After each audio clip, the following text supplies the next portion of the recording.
बिस्मिल्लाहिर्रहमानिर्रहीम। अस्सलामुअलैकुम dear student, आज जो टॉपिक हम पढ़ने जा रहे हैं वो है application of UV visible spectroscopy. ये उसका पहला हिस्सा है।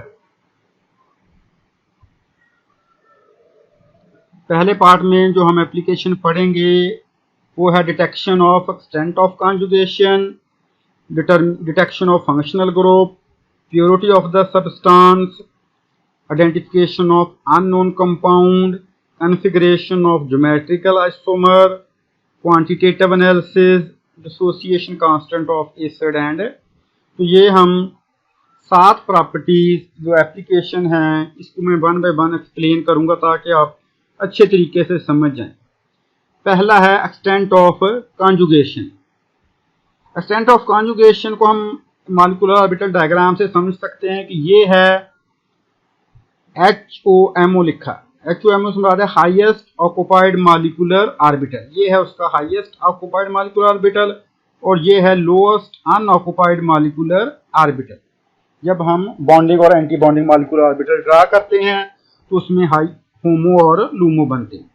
अगर हमारा मॉलिक्यूल उसमें कॉन्जुगेशन एक्सटेंड होती है तो ये पाई टू पाई स्टार जो डिस्टेंस है, गैप जिसको हम कहते हैं, तो इसकी जो एनर्जी है अगर एक पाई बॉन्ड है तो ये ज्यादा है। जैसे ही कॉन्जुगेशन को हमने एक्सटेंड करना है तो ये जो difference between homo and LUMO इसने कम होते जाना है।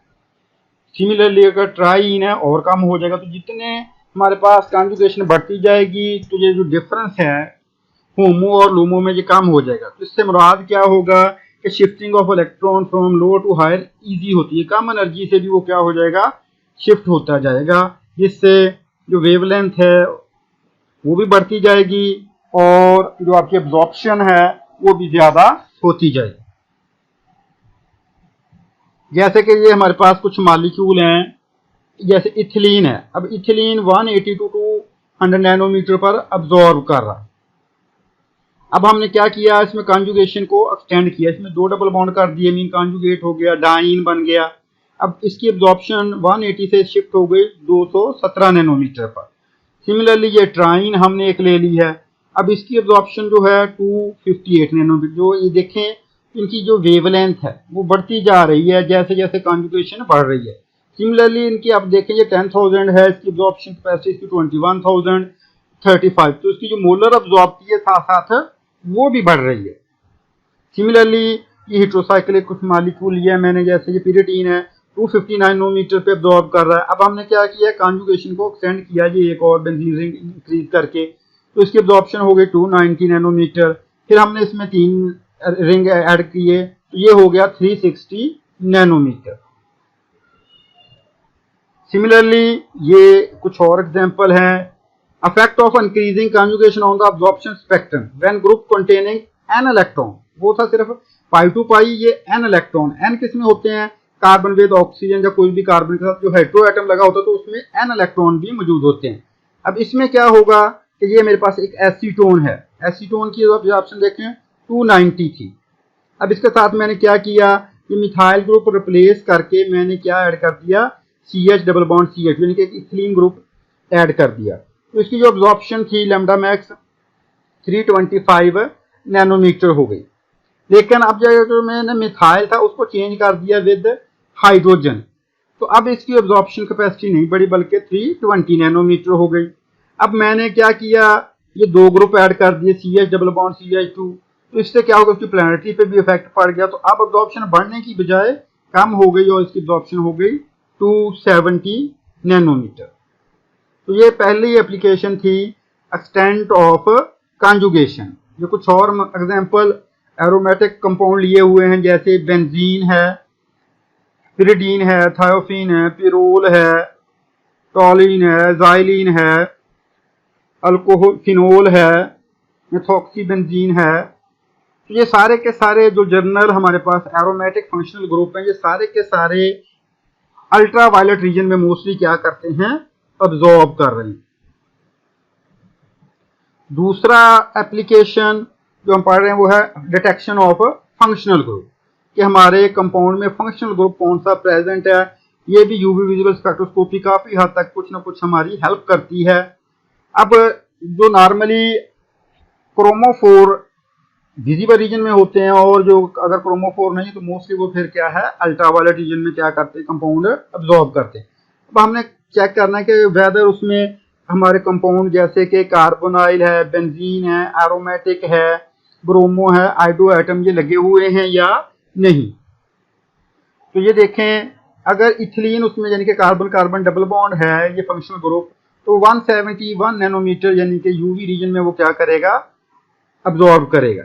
एस्टेलीन अगर है triple bond containing 173 nanometre, acetonitrile 167 nanometre, acetone 190 nanometre, acetic acid यानी कि कार्बोक्सिल किस तरीके का ग्रुप है तो 204, इथाइल एसीटेट 211 नैनोमीटर, एसीटामाइड 178। तो जो सारे के सारे अल्ट्रावायलेट रीजन जो है बिलो उसमें क्या है, सारे के सारे अब्जॉर्ब कर रहे हैं। तो इससे हमें डिफरेंट फंक्शनल ग्रुप की डिफरेंट वेवलेंथ से हम उसको क्या कर सकते हैं, डिटरमिन कर सकते हैं कि कौन सा फंक्शनल ग्रुप हमारे कंपाउंड में प्रेजेंट है। एक ये एग्जांपल दी हुई है कि हमारे पास है बेंजीन, जबकि उसकी लैम्डा मैक्स है 254 नैनोमीटर। अब उसके साथ क्या है दूसरा कंपाउंड टॉल्विंग, यानी कि हमने मिथाइल ग्रुप लगाया, तो मिथाइल ग्रुप से उसकी लैम्डा मैक्स क्या हो गई 261 नैनोमीटर। तो ये है बेंजीन का स्पेक्ट्रा। जब हम उसकी वेवलेंथ ली तो ये इस तरीके का स्पेक्ट्रा आया जो कि इंडिकेट कर रहा है कि हमारा कंपाउंड है बेंजीन। लेकिन अगर उसके साथ मिथाइल लगा हुआ उसने उसके एब्जॉर्प्शन को क्या कर दिया, शिफ्ट कर दिया ज्यादा, तो हमारे पास जो वैल्यू आई वो है 261 नैनोमीटर। तो इस तरीके से हम डिफरेंट कंपाउंड को क्या कर सकते हैं, उसमें जो फंक्शनल ग्रुप हैं जैसे वो मालूम कर सकते हैं। तीसरी एप्लीकेशन है determination of purity of the substance, कि हम चेक कर सकते हैं कि हमारा जो कंपाउंड हमने लैब में परचेज किया है एज ए केमिस्ट वो प्योर है या नहीं, जिससे यूवी विजिबल स्पेक्ट्रोस्कोपी से। फॉर एग्जांपल हमने लिया है साइक्लोहेक्सेन। अब जो साइक्लोहेक्सेन है कॉमनली उसमें बेंजीन की इम्प्योरिटी लाजमन है। अब बेंजीन कहाँ अब्जॉर्ब करता है 255 नैनोमीटर पर, तो हम चेक करेंगे उसके एब्जॉर्बेंस लैम्डा मैक्स लेके, अगर उसमें ये पीक आ रही है इसका मतलब है कि हमारे कंपाउंड में प्योर नहीं है, कुछ ना कुछ एडिशनल इम्प्योरिटी बाहर से क्या है ऐड की हुई है। जैसा कि ये एग्जांपल है स्पेक्ट्रा मैंने आपको दिखाया, ये साइक्लोहेक्सेन का नॉर्मल ये पैटर्न है जहां इसने अब्जॉर्ब करना है, लेकिन ये क्या शो हो रहा है कि इसमें बेंजीन और कुछ हद तक कुछ फिनोल की इम्प्योरिटी प्रेजेंट है। अगर इसमें कोई भी चीज प्रेजेंट ना होती तो ये जो रेड कलर का स्पेक्ट्रा अब्जॉर्प्शन स्पेक्ट्रा दिखाया है इसने इस तरीके का स्पेक्ट्रा शो करना था, मीन दे आर प्योर। अब इसमें डिफरेंट ऐसा स्पेक्ट्रा आ रहा है, इसका मतलब है कि हमारा जो कंपाउंड हमने साइक्लोहेक्सेन परचेज किया है वो प्योर नहीं है। तो यूवी विजिबल स्पेक्ट्रोस्कोपी ने हमें हेल्प दी है कि हम चेक कर सकें क्या कि हमारा कंपाउंड प्योर है या नहीं। अगली है कि यूवी विजिबल स्पेक्ट्रोस्कोपी से कुछ हद तक हम चेक करते हैं कि हमारे अननोन कंपाउंड के बारे में हमने इंफॉर्मेशन जो लेनी है वो भी हम ले सकते हैं। कैसे? Unknown compound is compared with the spectrum of a reference compound, कि हम एक रेफरेंस कंपाउंड का अब्जॉर्बेंस स्पेक्ट्रा लेते हैं और फिर जिसको हम मालूम करना कि ये कंपाउंड शायद वो तो नहीं है तो उसका स्पेक्ट्रा अगर वो कोइंसाइड कर जाए, spectrum coincide, then it confirm the identification of the unknown substance. UV visible spectroscopy also help करती है किसमें, प्रेजेंस ऑफ अनसैचुरेशन चेक इसमें हम कर सकते हैं, प्रेजेंस ऑफ हेटेरोएटम के बारे में, कैसे कंबाइनिंग द पीक, अगर पीक से कंबाइन हो रही है तो इसका मतलब है हमारे कंपाउंड में सैचुरेटेड अनसैचुरेटेड या हेटेरोएटम प्रेजेंट है। अगर वो पीक उससे मैच नहीं हो रही तो हम कहेंगे कि हमारे पास वो कंपाउंड में चीजें नहीं है। जैसा कि ये हमारे पास दो एग्जांपल दी हुई हैं, हमने क्या लिया हुआ है, एक कॉन्जुगेटेड लिया हुआ आइसोमर है, दोनों आपस में, एक में डबल बॉन्ड कॉन्जुगेटेड फॉर्म में है एक में नहीं है। तो हमने क्या किया, दोनों का यूवी स्पेक्ट्रा लिया, एक की एब्जॉर्प्शन आ रही है 232 नैनोमीटर पर, 232 नैनोमीटर, जबकि दूसरा अब्जॉर्ब कर रहा है 175 नैनोमीटर पर। अब इससे मुराद क्या है कि अगर हमने सोचा था कि कॉन्जुगेशन होगी तो वो हायर वेवलेंथ पे अब्जॉर्ब करेगा, अगर कॉन्जुगेटेड नहीं है तो वो कम अब्जॉर्बर, तो हम कहेंगे कि जो 175 नैनोमीटर पर है वो ये वाला आइसोमर है, जबकि जो 232 पे अब्जॉर्ब कर रहा है वो ये वाला आइसोमर है। तो लिहाजा इन दोनों आइसोमर को हमने क्या कर लिया, आइडेंटिफाई कर लिया with the help of UV visible spectroscopy.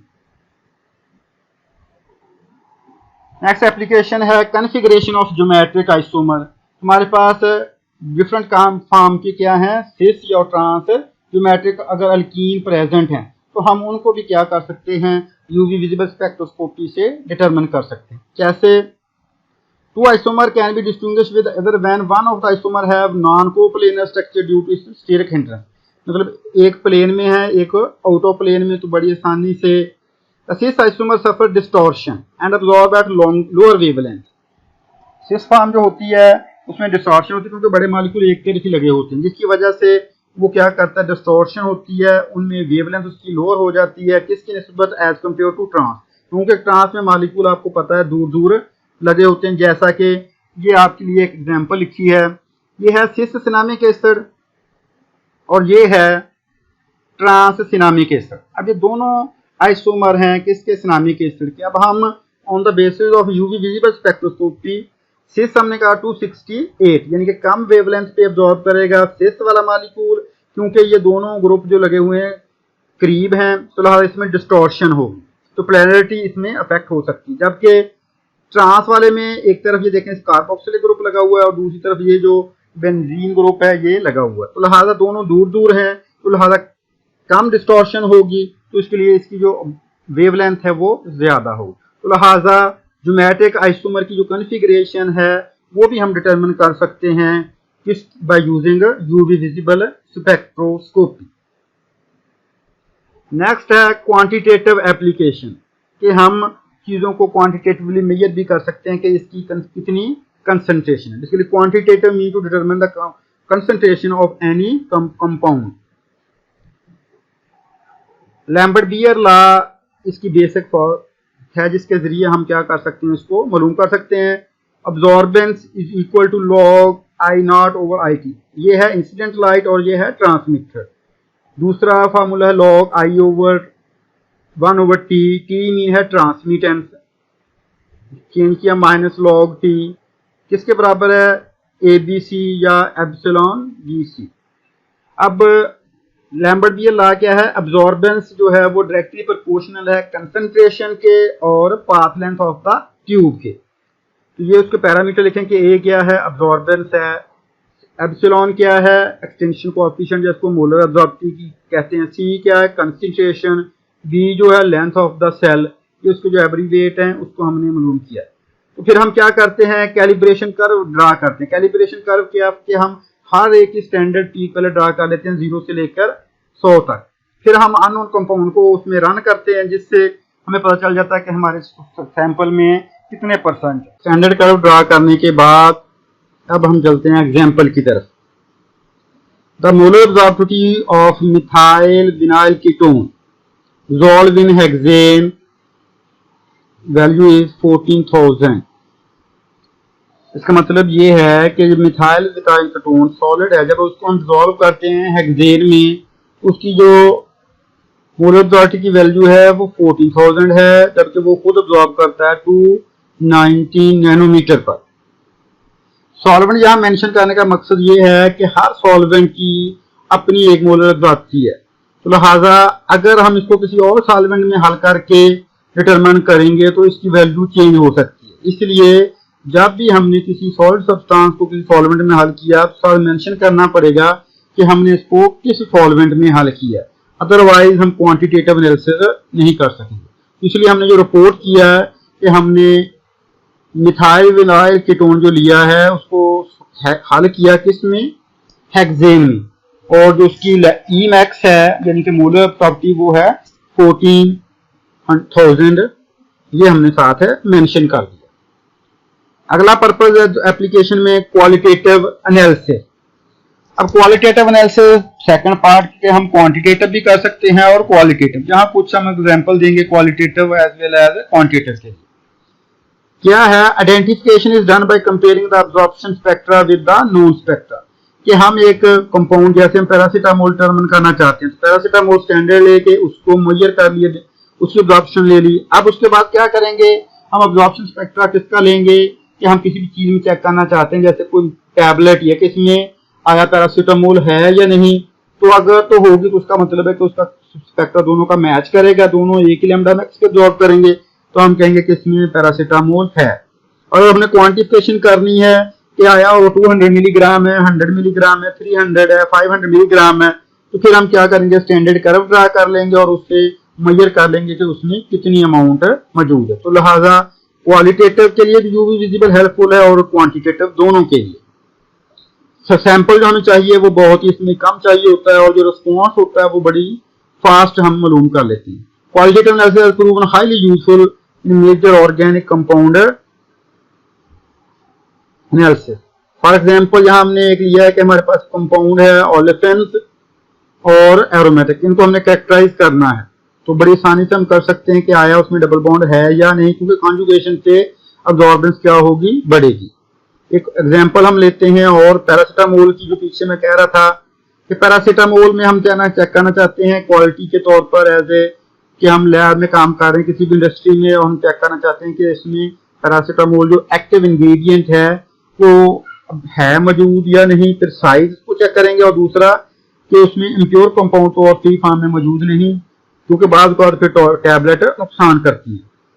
The result of from these methods provide the data that can be used for the quality control and consistency in the product formation. तो उसको हम check करके qualitatively check करेंगे कि आया उसमें paracetamol है या नहीं नॉन स्पेक्ट्रा से, तो पता चल जाएगा कि आया उसमें पैरासीटामोल है या नहीं है।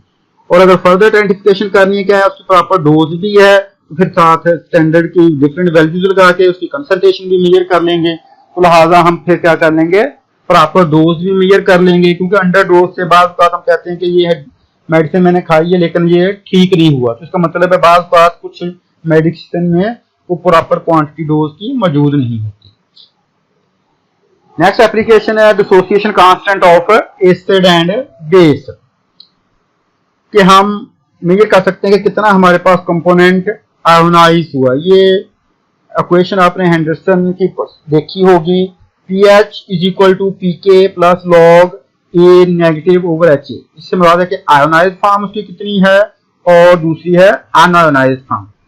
pK क्या है, डिसोसिएशन कांस्टेंट ऑफ एसिड। इस तरीके से अगर बेस होगा तो pKb लिखते हैं उसको, वो क्या होगा, डिसोसिएशन कांस्टेंट ऑफ बेस। और A ओवर HA क्या है, ये रेशियो है किसकी, आयोनाइज ओवर अनआयोनाइज्ड।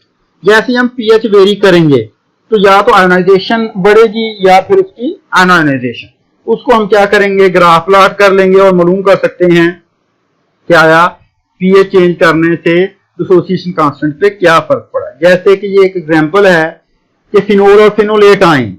अब जो फिनोलेट आइन है वो 287 नैनोमीटर पे क्या करता है, लैम्डा मैक्स मीन अब्सॉर्ब करता है।